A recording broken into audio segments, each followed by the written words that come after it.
Hello, good afternoon everyone. कल हमने मालवा का पठार और नर्मदा सोन घाटी पढ़ लिया था। आज हम सतपुड़ा मेकाल सेड़ी प्रदेश पढ़ेंगे। सबसे पहले इसकी भौगोलिक स्थिति की देखें तो 21 डिग्री 30 सेकंड से 23 डिग्री उत्तरी अक्षांश तथा 74 डिग्री 30 सेकंड से 81 डिग्री पूर्वी देशांतर तक, ये इसकी क्या है भौगोलिक स्थिति। अगर क्षेत्रफल की बात करें तो 31,317 वर्ग किलोमीटर प्रदेश के भौगोलिक क्षेत्र का 10.16%। आपको बस यही याद रखना है कि 10.16%। और जो भौगोलिक क्षेत्रफल है इसमें से ये नहीं पूछेंगे आपसे, हमेशा परसेंटेज ही पूछते हैं। और वर्षा की बात करें तो औसत वर्षा 125 से 150 सेंटीमीटर औसत होती है।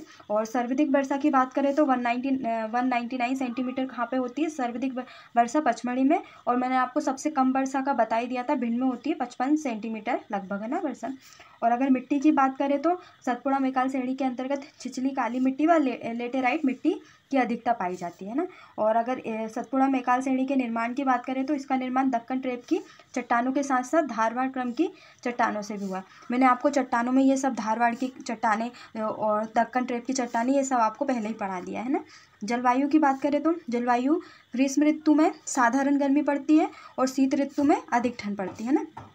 और अगर नदियों की बात करें कि सतपुड़ा मेकाल श्रेणी के अंतर्गत कौन कौन सी नदियाँ बहती है तो ताप्ती नदी है ना, बैतूल से निकलती है, बैनगंगा नदी, शक्कर नदी और दूधी नदी, ये दोनों नर्मदा नदी की सहायक नदियाँ हैं ना। आदि नदियाँ यहाँ से प्रवाहित होती है। अगर इसका विस्तार देखें तो बालाघाट में है, मंडला, डिंडोरी, शहडोल, सीधी, सिंगरौली, बड़वानी। पश्चिमी निवाड़ किसको बोलते हैं, खरगोन को बोलते हैं। खंडवा पूर्वी निवाड़ को बोलते हैं सिवनी, बैतूल, छिंदवाड़ा। इसका सतपुड़ा मेकाल श्रेणी के अंतर्गत ये इतने जिले शामिल है ना।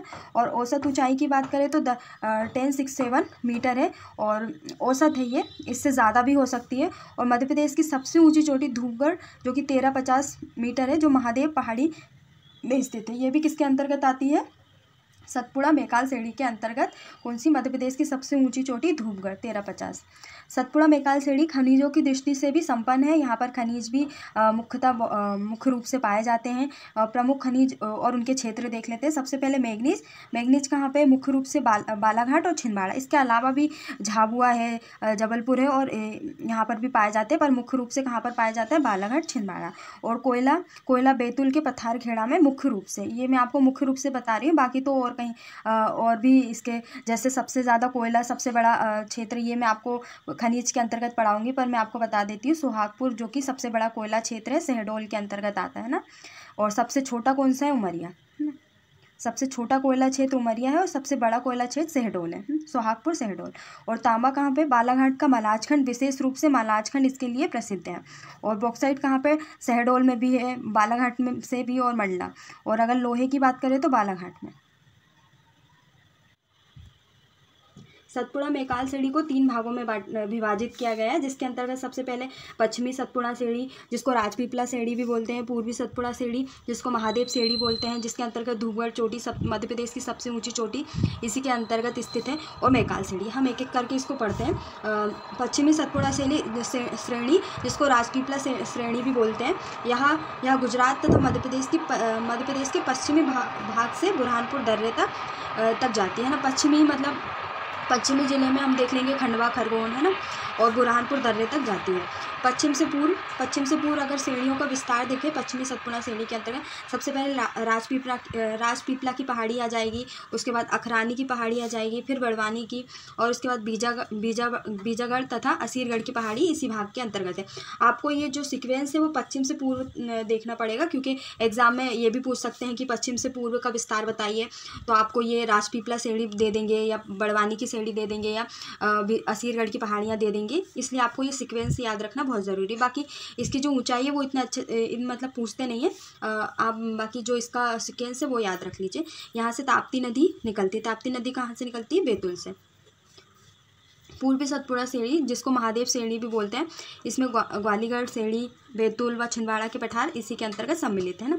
और बुरहानपुर दर्रे के पूर्व में सतपुड़ा श्रेणी स्थित है। बुरहानपुर दर्रे से पहले कौन सी है, पश्चिमी सतपुड़ा श्रेणी है, और बुरहानपुर दर्रे के बाद कौन सी है, पूर्वी सतपुड़ा श्रेणी स्थित है।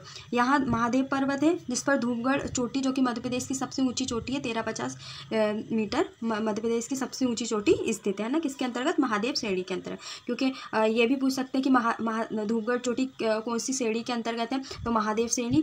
और पूर्वी सतपुड़ा श्रेणी के अंतर्गत ये आता है ना।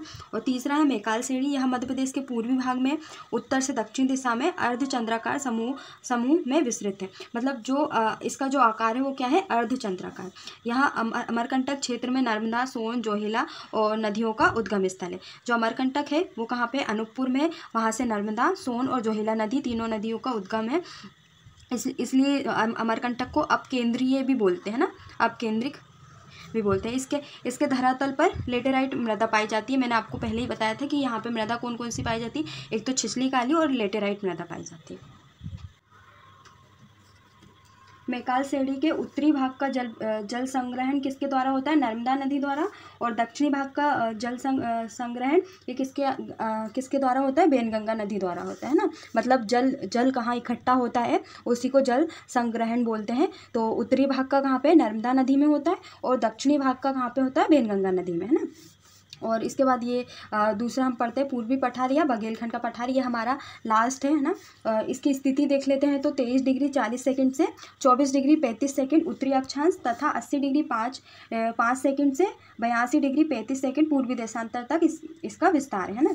और क्षेत्रफल की बात करें तो 19,611 वर्ग किलोमीटर प्रदेश के क्षेत्र का 6.36, ये सबसे छोटा भाग है। और सबसे बड़ा कौन सा है, ये मैंने आपको बताया था, मालवा का पठार। ये क्या है, सबसे बड़ा है भौगोलिक विभाजन में, और सबसे छोटा है बघेलखंड का पठार, या इसको पूर्वी पठार भी बोलते हैं, 6.36। ये आपको बस परसेंटेज याद रखने की ज़रूरत है। और इसका निर्माण आद्य महाकल्प के सेल समूह से हुआ है ना। और यहाँ पे जलवायु कौन सी पाई जाती है, ग्रीष्म ऋतु में साधारण गर्मी पाई जाती है और शीत ऋतु में अधिक ठंड।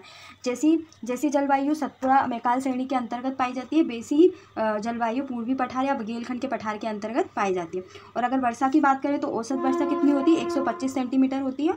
इससे ज़्यादा भी हो सकती है और इससे कम भी हो सकती है, इसलिए मैं आपको औसत वर्षा बता रही हूँ ना। नदियों की बात करें तो यहाँ पे सोन नदी है ना, जो अमरकंटक से निकलती है, जोहिला नदी ये भी अमरकंटक से, बनास नदी,